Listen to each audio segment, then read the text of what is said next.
Yo, Amanda share Ghana for Momo Achichiri ene abenche Ghana for a ewofie.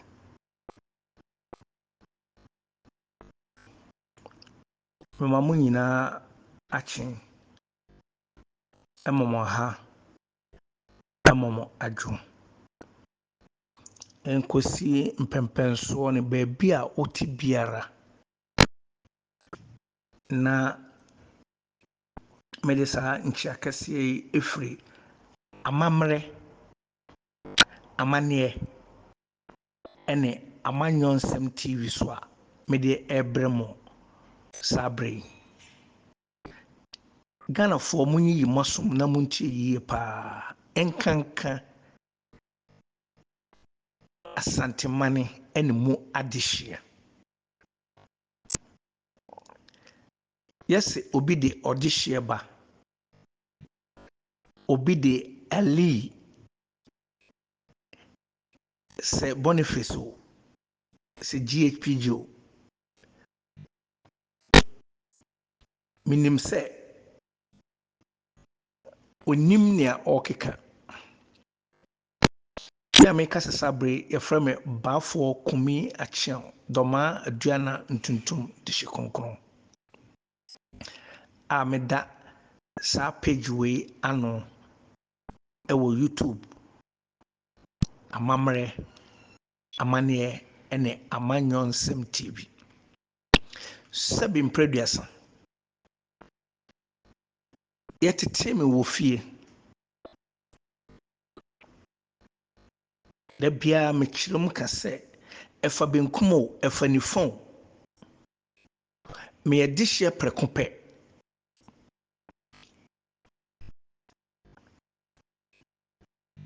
na nienti amesana babiom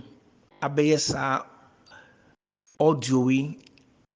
anase sa program enese mesre asante ihemfo omo ne one bloggers a omo twe camera esi omo anima na omo didi osagefo Ɔseadeɛyɔ Agyemang Badu doctor otoso mienu atem no wo nsɛm a ɔka no ho no ɔyɛ lawyer na mo didi na tem na mo wie so a na matwe ne de ne picture aba beto mo yi no so sebe ya nipa beba betie ne wahwe na makotwe na sem a waka na mo de aba beto sebe da bia me kan mesese nye amamre ene amane ene amanyonsem na mafa to sa program so amintimi ni di atema enka mo be ya ama atem no bi be ka sante yie amana komodo mpem na nchiremanti na ma da bia meka wie nchirema da nchiremanti na ma yekasa aya yemfa atem didie entoto ho no krachi na obeye se parliament siu Agyemang Badu onsa na kan ni bia no there is no substantiating say parliament afre Agyemang Badu the campese watima siu no siu na ya mo kana ya mo ntiase aya mo caption na mo yina mo caption yie se hu se wo asema wo de oba no enya asema ehia edimu na ne aya me ya ne se obehwe ne sebi obi a ofo se ade oye panina ono kura ye di na tema ompe no ne wa sende se ye di Agyemang Badu atem osagefo Ɔseadeɛyɔ atem no ode abreme na se mensom tene nkase me mamuaya na fei akoye nsem bi se wahwe ya na wasane kuti asane wonsono mo me come and say me a meto a make say ba for kumia chano me papa free kontanse hene ne wo fa se ne na ase tutu ababio se o pe yoko piesi a me ma kire mo abakose mo sabe ntafo no a mo free srem betena kuma se be wo mo ho no mo fo se mo ya santefo enti mo sori a na mo kasa obi dem oyɛ ɔde dihye ba ne ba no me dihye pa prekope ne ba ne me free kontanse ahemfie me papa yɛ santini me maame yɛ broni me free kontanse ahemfie ma dika nka me nka asante ne bono nsɛm bio nanso mesra kasa sɛ na asa tutu mpɛsɛ ye bɛkasa ni bi beto no ene ne hwemfoa me se ne bebre asantefo bebetio bloggers we go yin so bebetio sorry gina pintin ne ka kire won se omunjai osagefo ɔseadeɛyɔ atama omudidi no anhwɛ yi a yensu ye beka bi that's why say me papa ne mo no manhwɛ yi a me nso meka bi ya pa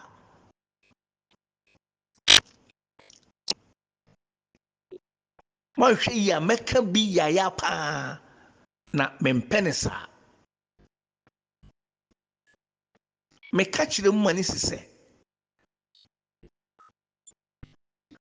antwibosi akon a no ye hene wo kontanse ni nua ba ye frɛ ne amaketoa a okɔkyekyere amaketoa krom no ɔno ne bɛwo maame abrapa na abrapa bɛwo kwaku sampani soja man na ɔte kumase tafo efrɛ no uyie okwa santinu town oduro dentist Ashtown oduro dentist family no Sam Bennett obroni ano tisunya no babusua abefri aka krom no mu na mefiri me edihye kan nyenchene ewo oyoko sa oyoko panyini no ne wo faseɛ ne sante akonwa kese na muhu no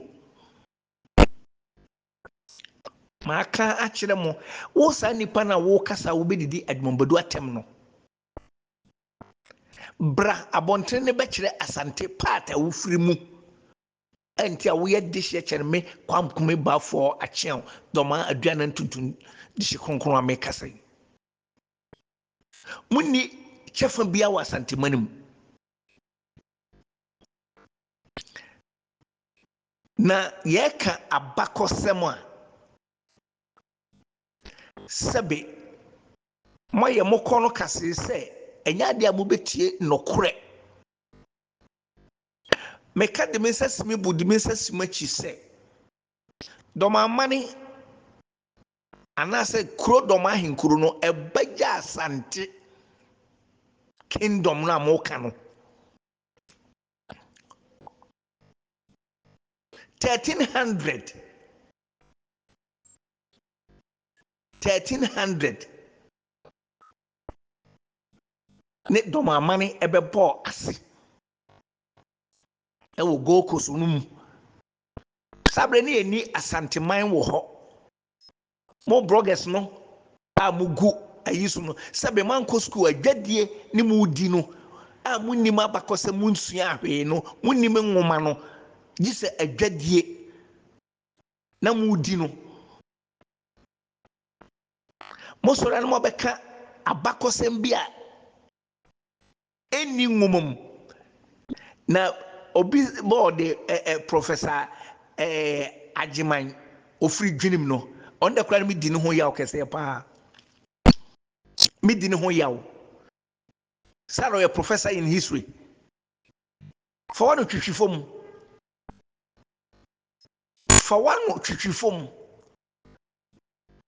ko history no mu ne ko kan ne petie se asanteman ne Dormaahene no ne ahene di kan bae Dormaafo no ena asante no ne ahene di kan bae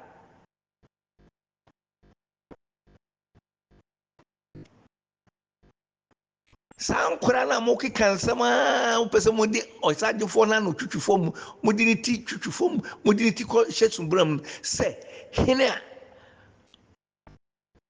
otisi gatam otiti no oyezumilayo na no Otumfuo otisi gatam no ohene David di na tem di otisi gatam no afede oyezumilayo ana mo keka nsama ya na mo yira firi wo mo ni nyansa your friend say nyansa ye de kasa afides no asante bloggers no mo mu di adwumborate no munim nyansa mo men kasa asante man nhemfo na mo agema no akosi baabi a men kan ye mo ba bontene ebedi Osadefo Ɔseadeɛyɔ Nana Agyemang Badu no atem no na me ka kyem se munim nyansa na mo wie susu a na mo di mo anim asie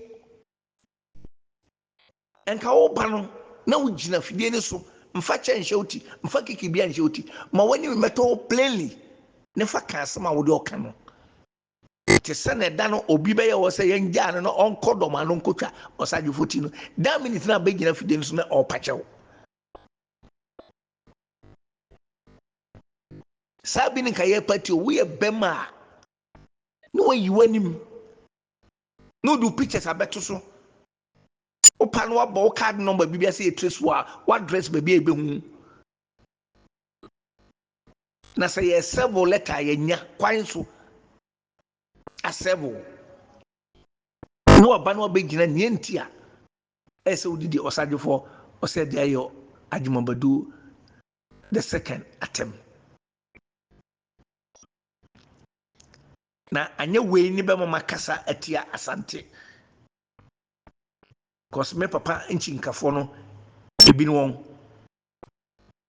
ajabi wo ajabi tiase me papa wu a na ne nche se ne wo fase nom ene ni nuanom ene ni nua ma nom a mo ye mesoa nom no me begina fidie soa me mano ate ntim kasa nti no me bedidi wo matem sanse me papa tiase a ka mitimi ni natem mani natem da me ne kwa nche da ntrase more enso mpre nyina meba ne nche no ode meji fans se me banie baabi a mekɔ bia so no me kasa nanim banyam nti nyeni wo achi na sebe me be kasa tietia abusua na aka no amom no mpese na asetuto babio openso on kasa enkyere bloggers a omoya santefo a omo social media ne so senia Ali no are all this Ali life was wine no all ka say Sebi Agyemang Badu nia okeka ye no kan ye me ntimi fama no enkoka onka hu say National House of Chiefs legal committee no Sebi Ɔseadeɛyɔ Nana Agyemang Badu oni ne chairman tiso enti say National House of Chiefs ne mra a beri ye mra beri sisi e wo nananom hemfo badwakuo no mo ne da no de a na hu say onimde ankasa onimde ankasa sebeto abakwa ne hu ye bedni siso a be hu say oye nwumanimfo lawyer na say judge panini ne de ne siso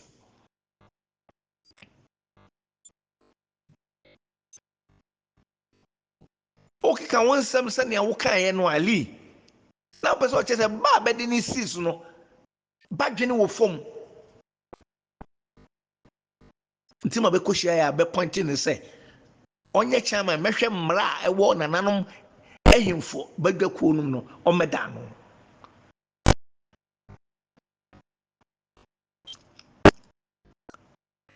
Nana Agyemang Badu oni obi bi atemo. Oni hini bi atem. Oni Nana Sante hene atem. No oni himfo nketwa ne bi atem. Na ne dane ne oka. Se edurubere bi a motie se Rollins bo aka. Bra na oye vice president. A osane ne MPP beto kese. Enti wo kwa akotie asema wa na wo de aba ha na wo de ha de ekọ be de ne ombo se wo ye hini bi wo te bono asase so na opese okọ bono regional house of chiefs a kwan a eye se wo fa so a bono regional house of chiefs no ye begye watom ne ya bo man hene no ne wafa so na se wanyɛ saa na se wo sɔre kɔ Kumase ahemfie manhyia na se na se Tutu aba bio ɔbɔ president paramount chief na ɔbɛyɛ paramount chief a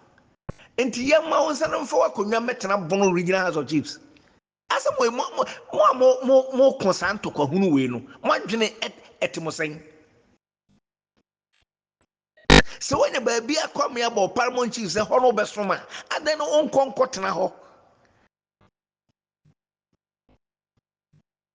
meba constitution ne so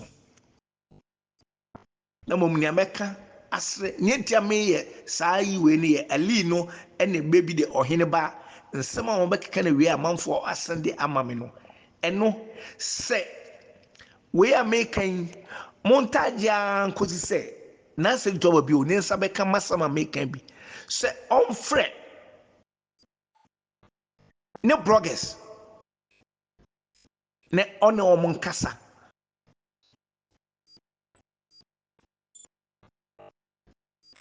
me nsusu da bia da sema no betra no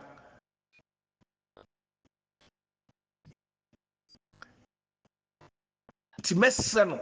one ne bloggers no enkasa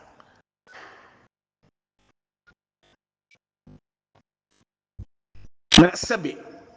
yendie omotiti yemfie kire ya mamre ene amane se ye ni obi bia ote akonya bresu atem eninti medema no besia na mom se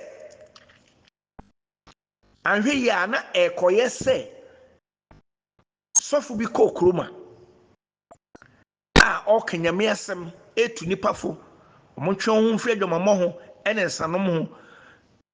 na wa preach asem kro no be sem fie mienu mfie miensa mfie nan na nsoso ne ekoso ara ekoso no sofu na asem okan se asema me kan sem kan mo montia se ne mo be ya no mo be ya enyina de ho begim na adwamane a ya bobi tura ya bobi nsa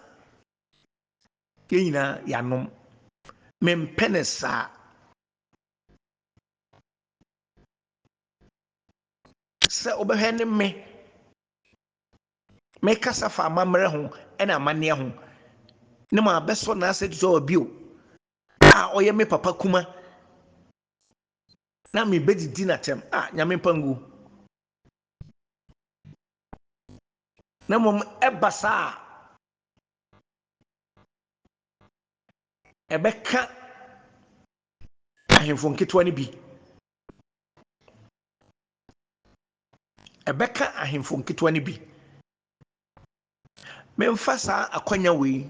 ne memmo nana wamfa ne dina ntuja bed minim se oye ahene nana ehene memmo na baso se wakasa pa wo ha ne yesende na sema oka one okatache frifa ekon ho interview bi a omoyeye na se yenya saa hene we bi bese dukwa batena asantemanima nka asanteman ebedetin amanema nyina akoso nana onkwa so wonya nsasam a wakanti nyame enhyira wo wo so wadi mfie adowotwe enum nyame mfa mfie aduonu nka ho ma wonya mfie ha ene num so be ya sɛbe ahemfo a ɔmo wɔ asanteman mu a ɔmo pɛ haw de abrɛ wɔn kuro ɛne wɔn manma nanso ɔmo nya nhuuɛ no na wakɔ so waka nɔkora a ano yɛ den te sɛ nea wokaeɛ no wakɔ so aka akyerɛ wɔn nyame nhyira wo ɔnka ho ɔmo w'ahenni nyɛ kɛse ɔmo w'ahenni ntrɛ sanse nea waka no nɔkora asɛm a ɛden sɛ ne ka nipa betumi aka nso so waka nyame nhyira wo piaw nana piaw ɔnkwa so